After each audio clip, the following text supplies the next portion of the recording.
Radio Arts and Media Studios in Milwaukee. I'm Charles Purcell. This is The Log. You and I don't talk that much about the wars in Ukraine and Gaza, not because they're not important, not because they're not major news, but in a sense they don't fit the traditional definition of news, that is, something that's new. That's the problem with these two wars. It's the same story week after week, day after day, month after month, year after year. It's horrible. It just continues with almost nothing new to say. And I guess that's why sometimes we forget around here. And I don't know, I apologize. I guess I should try harder. But the fact is, in Gaza, killing continues well after the so-called peace agreement, which, we around here never had any faith in. Hundreds of Palestinians killed. As far as Ukraine, all the back and forth negotiations, again, I hate to be the cynic in the room. I'm always looking for a reason to be optimistic. I'm always looking for a silver lining. My God, the Ukraine war, and especially our role in it, there's just been nothing at all to cheer about. We talked about this new international doctrine laid out last week by the regime. The United States, officially now, pretty much just siding with Russia. This new world order is one in which the regime is very happy to be an authoritarian, non-democratic regime as long as we get to be the big boss of our neighborhood. So, might makes right in the Western Hemisphere, which we own, control, do with what we will. That's the philosophy of the new doctrine, a callback to regional imperial power. Very happy to have Russia as a partner in this world philosophy, in this worldview. Russia gets to run over its neighbors, invade them at will. Russia can attack Ukraine. The United States can attack Venezuela, maybe Colombia, maybe Mexico. China can attack Taiwan. That's the new way of the world now. We are one of a handful of authoritarian regimes, and we rule our neighborhood. We've seen how much this regime has fallen in love with the dictators of the Middle East. No respect for Europe. That's done. That's over. That alliance is dead. No respect for democracy. Democracy is the very opposite of what we stand for now. And again, when I say we, I mean we as a nation, the regime. I'm not talking about us. That's why we have to have a person-to-person, people-to-people anarchist revolution where we turn our backs on our respective leaders. Yeah, our movement has to be global. That's why we have to abolish borders. That's why we have to embrace social anarchy on a global scale. We have to get with our international neighbors, person-to-person, people-to-people. I don't see any other way out. Because we've got a handful of authoritarian regimes now where power rules. Might makes right. And in the case of Gaza, we have to appease the Christian right. That's an important part of their coalition. And the Christian right is all about Israel because of end times prophecy. These wackadoodles are 100% committed to Israel because of the role they play in fulfilling prophecy. Otherwise, how are the good Christians going to be lifted up into heaven? They need Israel to play their part in the Passion Play. They continue to use anti-Semitism cynically as a weapon against those who call for justice. And then regarding Ukraine, or the Middle East, or potential wars with South America, well, that's just a win-win-win for those who build and sell the arms, military weapons. So yeah, we sell arms to everybody. We haven't given Ukraine a penny now for how long has it been? Months and months and months. We've just been selling arms to Europe, and then Europe gives aid to Ukraine. So as I said, there's nothing new here. It's not news. It's all just the never-ending headlines that don't seem to change day after day, week after week, month after month. And then you could add one more little wrinkle, I guess. It's been reported by the Telegraph in London that it's increasingly clear the Americans don't care about the European position regarding Ukraine. They say the Europeans can do whatever they want. They literally don't care, as long as they can sell arms. And Witkoff and Kushner are all about winning multi-billion-dollar deals to develop energy and rare earth minerals in Russia, Ukraine, and the Arctic. Billion-dollar deals are being dangled in these so-called negotiations. Moscow could reshape the economic map of Europe while driving a wedge between America and its traditional allies, according to reporting from the Wall Street Journal. This is the way of the regime. Power and grift. That's the world we're in now. Because we're no longer a democracy, if we ever were. We don't even pretend. There's a global nonprofit called Civicus that puts out their findings a couple times a year. It's a coalition of global civil society organizations. Well, they've downgraded the United States civic health rating from narrowed to obstructed. The group cited a sharp deterioration of fundamental freedoms in the country, following a year of sweeping executive actions, restrictive laws, and aggressive crackdowns on free speech and dissent. The shift comes just months after Civicus's July assessment, which rated the U.S. as narrowed, one step above obstructed. Civicus assigns each country a score based on civic space conditions using 5 classifications: open, narrowed, obstructed, repressed, and closed. So that's the direction we're moving in. And I think it needs to be said out loud. We're still trending in a very particular direction here. And if anybody thinks it can't get worse before it gets better, because we all hope it's going to get better and we're all fighting to make it better, but if anybody thinks this can't get worse, well, that's just head in the sand thinking. According to the group, an obstructed ranking applies to countries where civic space is heavily contested. Civil society organizations still exist, but state authorities undermine them, including through illegal surveillance, bureaucratic harassment, and demeaning public statements. Yeah, any of that sound familiar? The group's Secretary General Mandeep Tiwana said, as the USA prepares to mark 250 years since the American Revolution, we urge the government to course correct and uphold the civic freedoms enshrined in the Declaration of Independence and the Constitution. With its new classification, the U.S. now joins 39 other countries rated obstructed this year, including Hungary, Brazil, and South Africa. Yeah, this is a global problem. Europe is hanging on, can still rightfully call most European nations democracies. Japan, South Korea, Australia. Now it gets tough. Can you name any others? Yeah, this is a global problem, which is why it needs a global solution. And I'm convinced more than ever that we, the people, have to coordinate with our international compatriots. We have to get together across international borders, ignore those borders, and stand up against our respective so-called leaders. Because that way of doing things is just over. Do you remember back in September we talked about the NSPM 7, National Security Presidential Memorandum? It's kind of a presidential executive order on steroids. It called on the federal government to crack down on anyone deemed un-American, any group, any individual. And they defined the people they wanted to target as those expressing, quote, opposition to law and immigration enforcement, extreme views in favor of mass migration and open borders, adherence to radical gender ideology, as well as anti-Americanism, anti-capitalism, and anti-Christianity.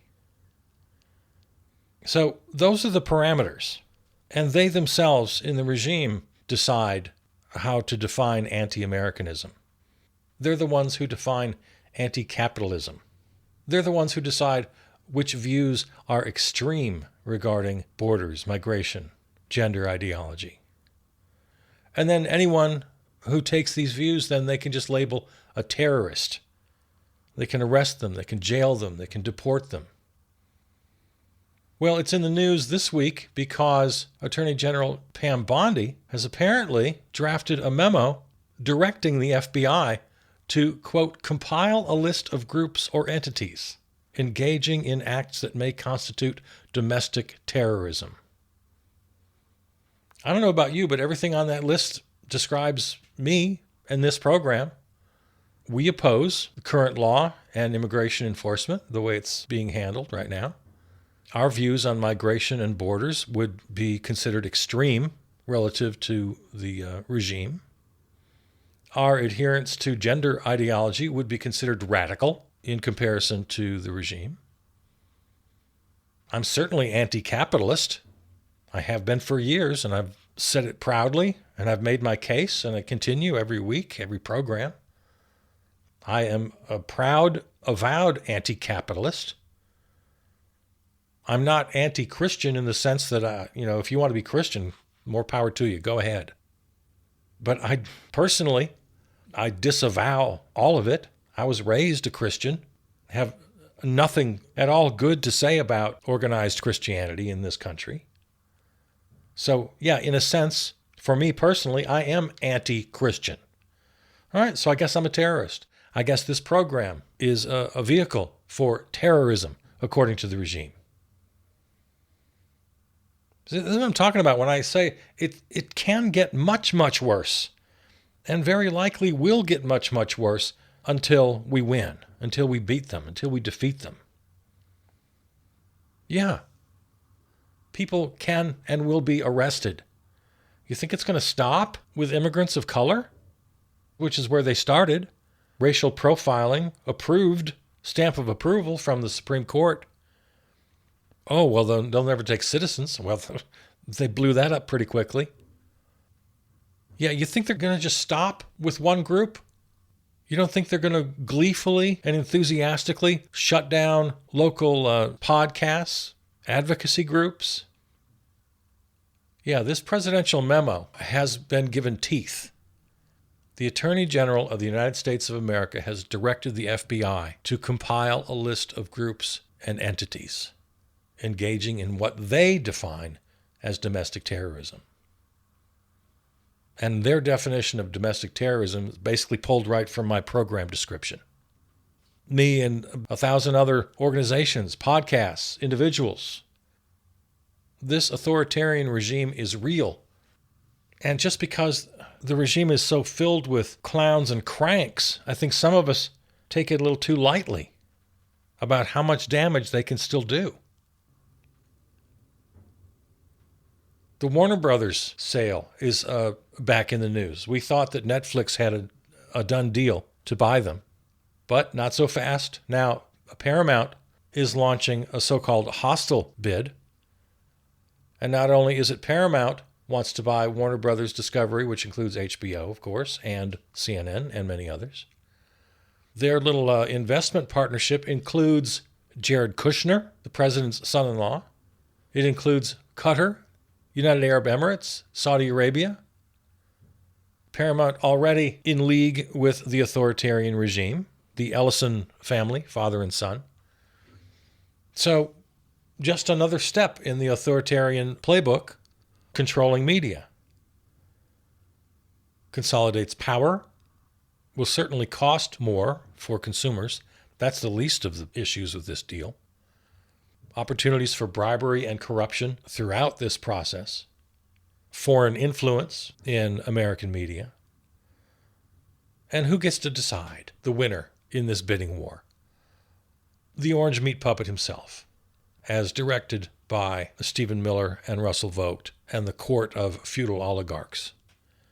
Yeah, an extremely small, just a tiny handful of powerful men, you can count them on one hand, are going to decide the immediate future of American media.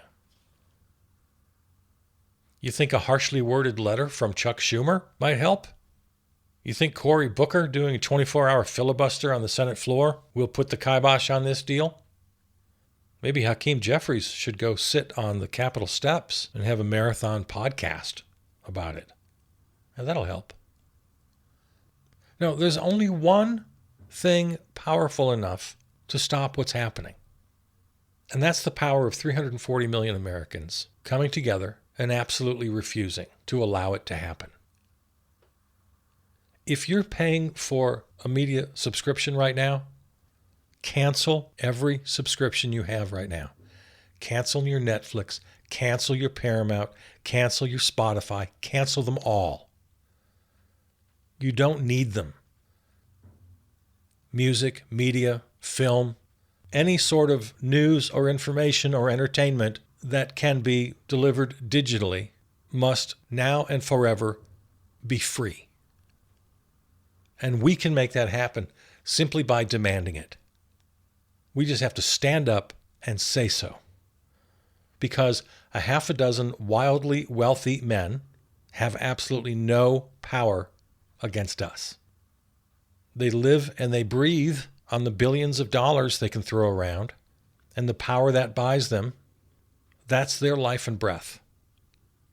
And we can cut off their supply. We have the power to do it, just by simply saying so. We don't have to throw a fit. We don't have to pull a gun. We don't have to holler and shout. We just need to click on cancel. Cancel all of it. The cabinet of the regime continues to make ridiculous headlines. This insane little promotion that RFK Jr. and Sean Duffy, the transportation secretary, held in the airport. They had a little pull-up contest.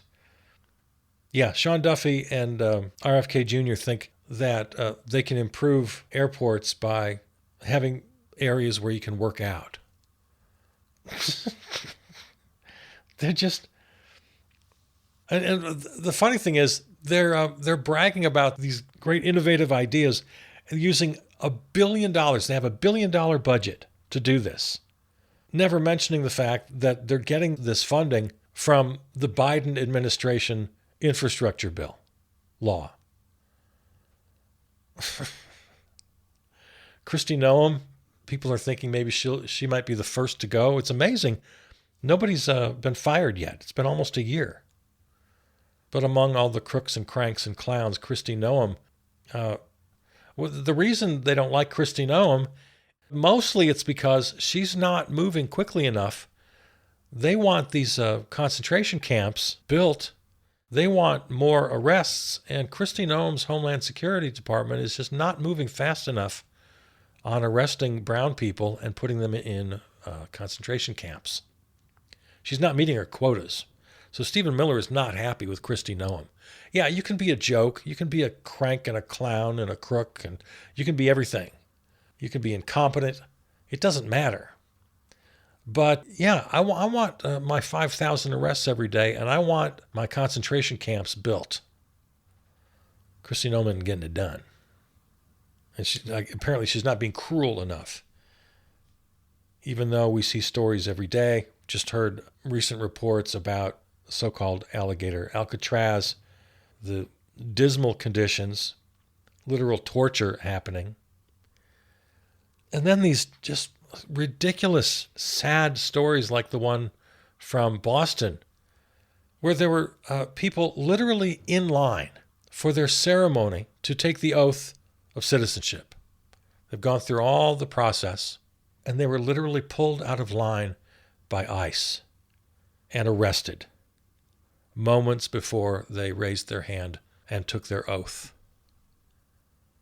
These are the stories that are happening every day. Speaking of incompetence from the cabinet, Secretary of War Crimes Pete Hegseth refusing to release the videotape of that second strike on the boat off of Venezuela, which we've been talking about for a couple of weeks. Congress is now demanding. So, yeah, we find these little moments of good news. Oh, well, okay, some Republicans are actually doing the right thing. I guess we can take some pleasure in that. It's it's like the Epstein files. We got bipartisan dissatisfaction with the regime, and they're demanding release of that video. We'll see what happens. This has been the first time you and I have talked in quite a while where there wasn't an update. The total remains 22 or maybe 23 boats and 87 murder victims, which was the same I reported last time we spoke. Yeah, but the whole problem here is that when the orange meat puppet is gone, and he's going to be gone for one of any number of reasons, he's going to die, or he's going to be impeached, or he's going to actually leave after the 28 election. I still don't think, if he's alive, he's staying. That's what I still think. But for whatever reason, he will leave at some point. Maybe he dies. Maybe he's impeached. Maybe he actually leaves in 2028. Regardless, the cabal will absolutely continue. And they will continue under all of the new norms that they've created.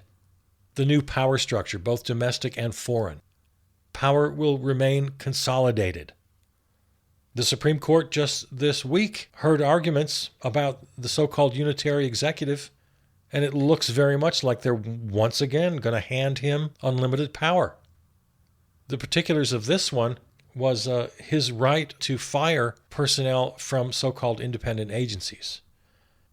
And it's really, this one isn't complicated. It's not hard to understand.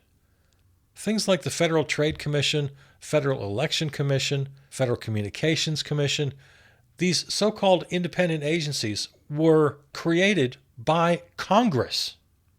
Their missions were defined by Congress. The members of Congress cannot legislate every unforeseeable detail, so they created these independent agencies to carry out the rules and regulations legislated by Congress. Technically, they fall under the executive branch because that's the executive's job. The president's job, as very clearly delineated in Article 2 of the Constitution, is to execute the laws as legislated by Congress. So the idea that the president would somehow have the right to use those agencies to carry out his own quasi-legislation, to carry out his agenda, it just doesn't make any sense. If you skim the Constitution, you understand this. And yet the Supreme Court looks like it's going to do it again. It's going to embrace the so-called unitary executive theory, which is this bogus idea that somehow ultimate power resides in one single human being elected to the presidency. The founders never intended this. It takes a huge stretch of imagination to think that they did. Yeah, this is exactly the opposite of what we need. Giving the president more power? No. The president needs to have much, much less power. Government itself needs to have less power. Given the opportunity to govern ourselves, we could do an infinitely better job of it.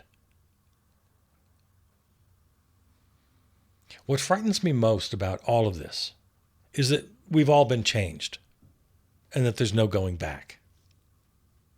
That's my greatest fear. We've all become cynical, we've become jaded, we've become coarsened in our discourse, we've become crude, we've become closed-minded, we've been jerked around so much that all we can think of is our own personal well-being, our own personal revenge or retribution. Well, if this is the way it is now, I just got to get mine. That's what I'm afraid of. I'm afraid that we've all been changed. That's my greatest fear. My greatest hope is that I'm wrong. I really hope I'm wrong about that. I hope we have the strength, I hope we have the personal fortitude to stand up and know what's right and to say what's right. But the damage done by the regime, and it's been plenty, and there's a huge potential for a lot more damage before it turns around. The damage done by the regime cannot ever be undone by the before times business as usual. So I think it's really important to remind ourselves where we are right now in this moment. There's a big shift happening, kind of back to old-fashioned politics, especially since the Democrats have had some successes here, and especially because the regime is coming up against some real resistance. So to sort of oversimplify it, year one was all about fulfilling Project 2025, which they've been very successful at. According to some studies I've seen, approximately 50% of the Project 2025 agenda has been successfully enacted. So year one was about that. Purging, replacing them with loyalists, consolidating power. And then, of course, there's just the grift. You can name 100 different areas there. Crypto schemes and the ridiculous ballroom that shouldn't cost more than at most $100 million. It's up to over $350 million now, which is pure grift. So that was all year one. Year two now, and this is the shift I'm talking about, they're going to put a lot more emphasis on campaign-style domestic politics. So the Orange Menace does a campaign-style rally in Pennsylvania. We're going to see a lot more of that. The face they put forward would be a lot more domestic stuff, and especially the economy. They'll just continue to lie and lie. Oh, believe me, they'll still continue the Project 2025 agenda, but that's going to be more under the radar. They're still going to continue the chummy relationship with their fellow authoritarian dictators, but not so much in front of the cameras. This next year, you can expect a lot of campaign-style rhetoric and rallies. The regime is trying to talk about the economy. It's all lies, lies, lies. So the shift has begun. That's what I'm saying. And we have to be clear about where we are, because I'm really worried, even if the Democrats win, as they have been winning with these special elections, and if they win, almost certainly will win the House in the midterms. They even have a chance at the Senate. And even if, looking forward to 2028, the Democrats win the White House, I'm really worried about Democrats winning for the wrong reasons. And then this horrible kind of 1 step forward, 10 steps back situation we're in will continue. So I'm out of time for today, but let's pick it up there next time. Let's talk about straight politics. Why even Democratic wins, yes, they may put a pause on the emergency, but I have zero faith that the Democratic Party, even if they get the trifecta, even if they get House, Senate, and White House, I have zero faith that they could undo the damage that's been done. And the so-called new norms will continue to churn under the surface, continuing to do damage to the system and to everyday Americans. I have no faith in the Democrats that they can turn that around. Yeah, they can hold serve for a few years, but that doesn't change our direction. The siren song you're going to hear about old school, kind of before times politics. There's no going back. There's only going forward. And going forward means revolutionary change. It means abolition of systems. So let's pick it up there next time. All right, that's it for today. Thanks for listening. This and all other episodes can be heard at the website, charlesburcell.com, or of course on your favorite podcast platform.